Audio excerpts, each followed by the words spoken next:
Hey, what's up, everybody? So I want to talk about the what I think based on market, team standings, and how 2021 is going. The seven players most likely to get dealt or traded either at the deadline, by the deadline, or significantly before the deadline, based on team needs and team performances and so on.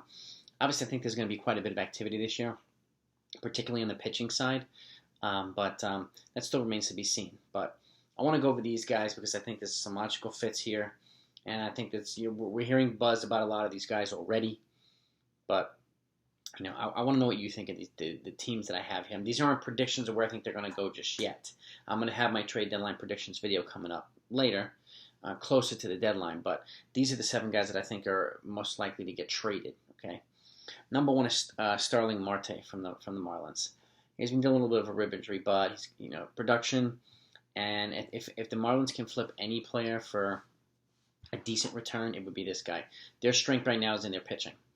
So, the ability to recoup, because they're not going to pay the guy when he's a free agent, pay him a big contract. They just don't pay the big contracts now.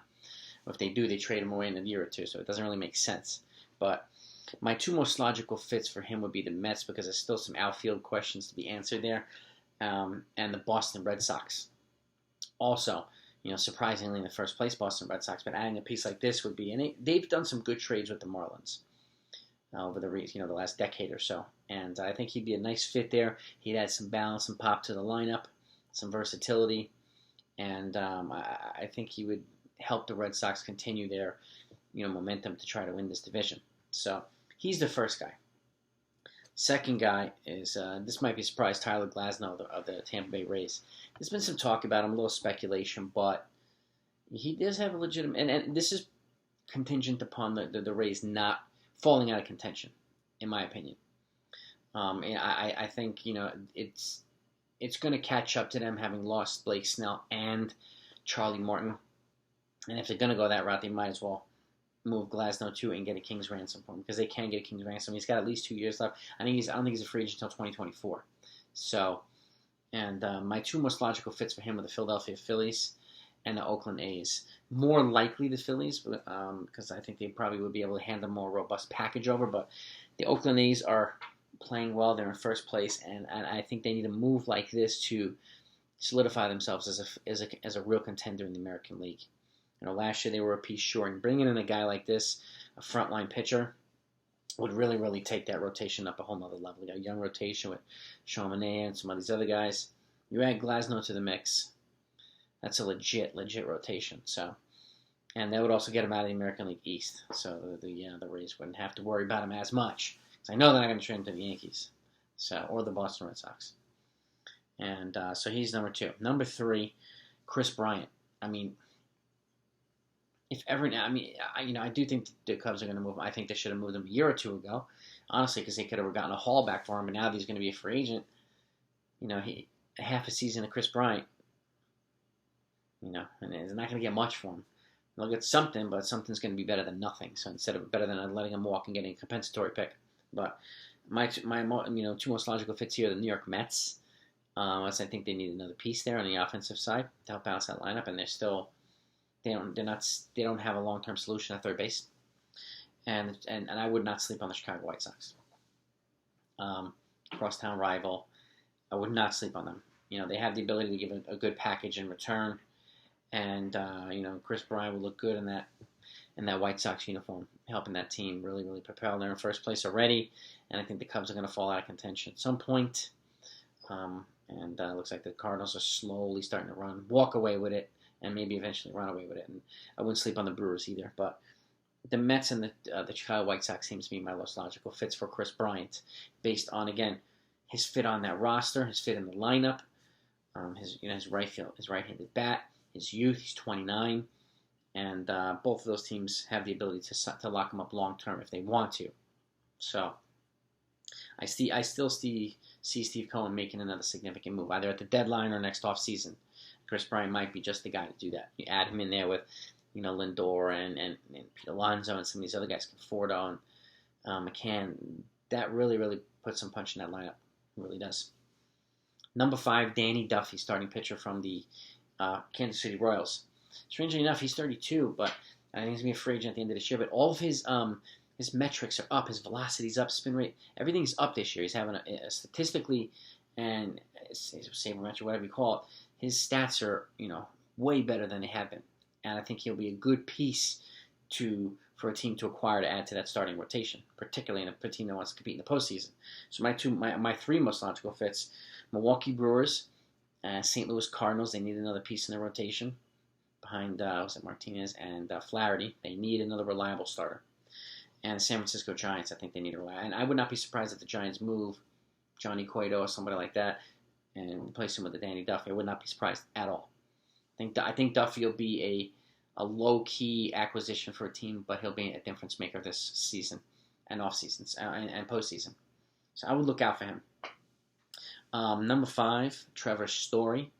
The Rockies have to move him. They got to get something back for him. I mean, I don't think they're going to re-sign him. I don't think he wants to go back there. And I have my team that I envision him signing with this offseason. I'll go with my free agent predictions later on this year. But my two most logical fits are the Los Angeles Angels and the Oakland A's. Both of them. The Angels, I mean, they need a spark. They need another superstar in that lineup. They have a ridiculous lineup, but they're still playing so poorly in last place. But last place is not 8 games from first place. It's only like 2 or 3 game difference between the top and the bottom. So it's not much of a difference. So I think they're 16 and 18, only 2 games under 500. So again, this is a guy that can come in and make a significant impact on that team.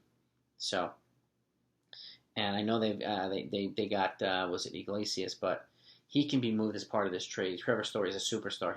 He's obviously an upgrade over Iglesias. And with Pujols' money coming off the books this offseason, Artie Moreno has the money to lock Story up long term if he wants to. So those are my 2 fits there. Next one, I think this would be surprising. Rich Rodriguez, the closer for the Pittsburgh Pirates. He's having a really, really great year.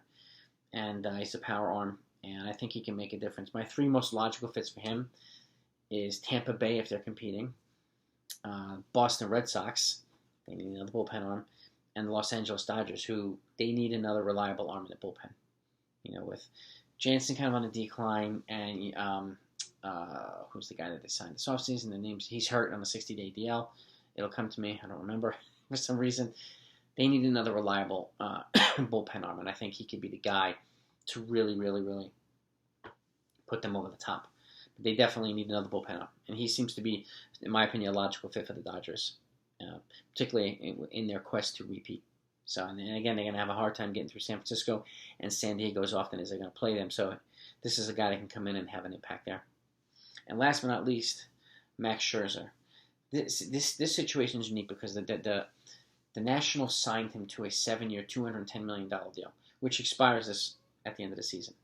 But they did it in such a way so they stretched it out over 14 years. So instead of making $30 a year, he's making $15 a year for payroll reasons and stuff. So the problem is whether he plays with another team or retires this offseason, he's still getting paid $15 million a year for the next 7 years, regardless of what happens. And there's been some chat about him, being traded, whether the other team has to assume that money. Personally, I think it's ridiculous for another team to have to assume that money. Particularly, what if he's just there for a half a season for a playoff push? Are they going to assume 6-7 years of salary for a half a season? Are you nuts? I think that money should all be assumed by the Nationals because that's part of their deal. So he's very likely not going to be with them anyway, and they agreed to pay that 7 years beyond. So I don't think it's fair for a team to have to assume that particular money. Yeah, assume the rest of the money for this year, of course, whatever that is. But the other $105 million, I don't think any team should have to assume. And my 2 most logical fits for him are the New York Yankees and the Chicago White Sox. The Yankees have enough. If I were them, I would package a monster package together. Because, and Cole needs another generational pitcher. And Cole and then Scherzer, that's a 1-2 I would not want to face in the playoffs. No, sir. They could put personally, Jason Dominguez is off limits. Anybody after that, up for grabs. It'll cost a pretty package. I don't think it's going to cost 4 or 5 top guys for a half season of Scherzer. And I do think if they do get Scherzer, they'll give him probably a 2-year extension beyond this year. And how could you not? Because he's still dominating at the age of 37. And the Chicago White Sox are in a position to, one, they need another power starter up front, But if they really want to be, go to the World Series, I think they need a guy like Scherzer, a difference maker. And he would make that rotation just ridiculous. Absolutely ridiculous. And they've had some good performances. And they're in first place. But again, Scherzer, I think, will be icing on the cake for the White Sox and or the Yankees. So those are my 7 guys. There's a lot of other guys I think will be traded, but these are the ones that I think most likely are going to go. So let me know what you think. Give me your feedback in the comments. If you have any other guys, put them in there as well. And look out for my Yankee postgame recap tomorrow night. Thanks for watching. Talk to you next time.